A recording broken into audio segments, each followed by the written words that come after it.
Assalamualaikum warahmatullahi wabarakatuh. Perkenalkan saya Guru Wisanto Bani, mahasiswa keperawatan Stikes Widagama Husada Malang.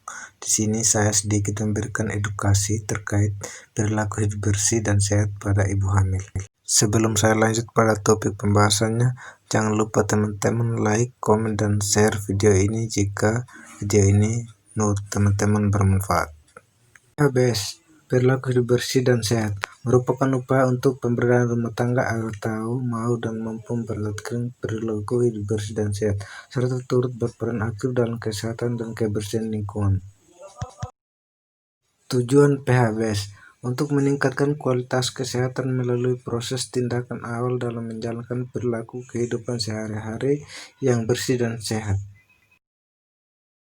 Manfaat PHBS. Yang pertama, dapat meningkatkan kesejahteraan keluarga, tidak mudah terkena penyakit, mampu meningkatkan produktivitas anggota rumah tangga. Anggota keluarga terbiasa untuk menerapkan pola hidup sehat dan anak dapat tumbuh dan berkecukupan gizi. 10 indikator PHBS pada tingkatan rumah tangga. Yang pertama, persalinan yang ditolong oleh tenaga kesehatan.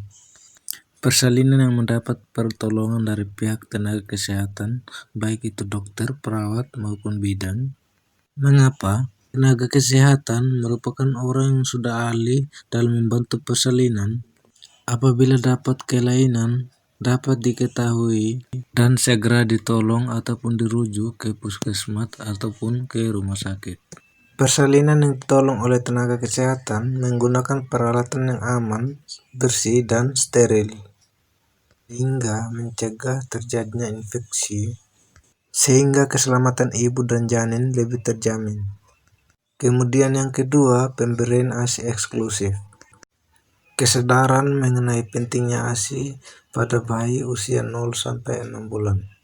Manfaat pemberian ASI pada bayi. Yang pertama, meningkatkan kecerdasan bayi. Yang kedua, membuat berat badan bayi ideal.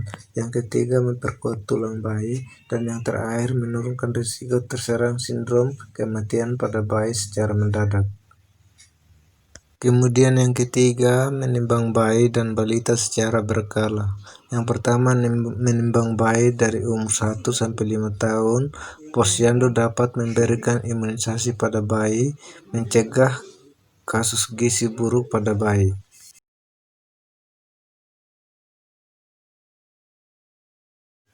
Selanjutnya yang keempat, cuci tangan dengan sabun dan air bersih.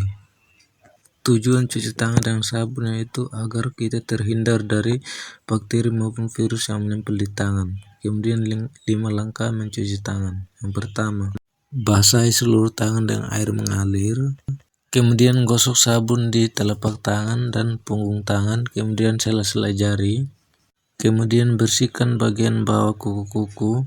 Selanjutnya kita bilas dengan air mengalir, kemudian kita mengeringkan tangan dengan handuk atau tisu. Yang kelima, menggunakan air bersih. Air bersih merupakan kebutuhan dasar untuk menjalankan hidup sehat. Dengan menggunakan air bersih, maka kita akan terhindar dari berbagai penyakit seperti diare, kolera, disertai dengan tipes, cuci tangan, penyakit kulit, dan lain-lain.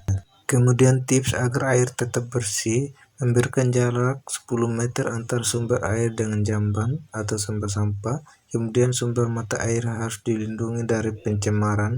Sumur harus dijaga agar tidak rusak dan ditutup. Ember penampung air dilengkapi dengan penutup dan gayung bertangkai. Kemudian memastikan tidak ada genangan air dan melengkapi agar tidak menimbulkan lumut dan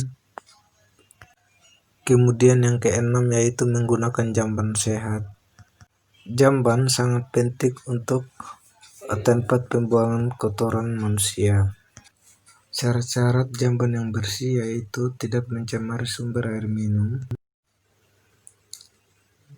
Kotoran tidak dapat dijamah oleh serangga dan tikus. Tidak mencemari tanah di sekitarnya. Mudah dibersihkan dan aman digunakan. Dilengkapi dinding dan atap pelindung, penerangan dan ventilasi yang cukup. lantai kedap air dan luas ruangan memadai, tersedia air, sabun dan alat pembersih, dan lain-lain.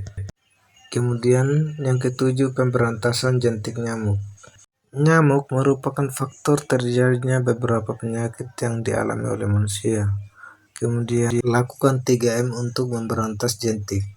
Yang pertama, menguras atau membersihkan tempat yang sering dijadikan tempat penampungan air seperti bak air atau bak mandi atau ember dan tempat minum lainnya. Kemudian menutup rapat penampung air dan mengubur barang-barang bekas. Selanjutnya, penyakit yang disebabkan oleh nyamuk yaitu demam berdarah, malaria, cikungunya, kaki gajah. Kemudian kita masuk yang ke-8 yaitu konsumsi buah dan sayur. Konsumsi buah dan sayur itu sangat penting bagi ibu hamil. Manfaatnya yaitu memperlancar sistem pencernaan, kemudian meningkatkan asupan gizi khususnya untuk anak-anak, mengurangi risiko obesitas, kemudian memiliki serat yang tinggi. Yang ke-9, melakukan aktivitas fisik setiap hari.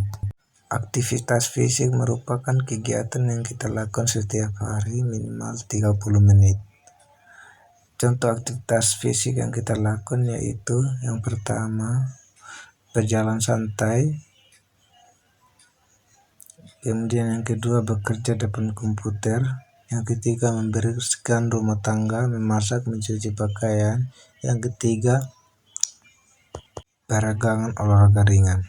Kemudian lanjut yang terakhir yaitu tidak merokok dalam rumah. Perokok pasif dan aktif sama-sama berbahaya. Merokok di dalam rumah akan meninggalkan zat-zat beracun di perabotan rumah. Kemudian bahaya merokok, kanker, demensia, serangan jantung, stroke, dan serangan asma. Mungkin dari saya sekian, mohon maaf bila ada kekurangannya. Terima kasih. Wassalamualaikum warahmatullahi wabarakatuh.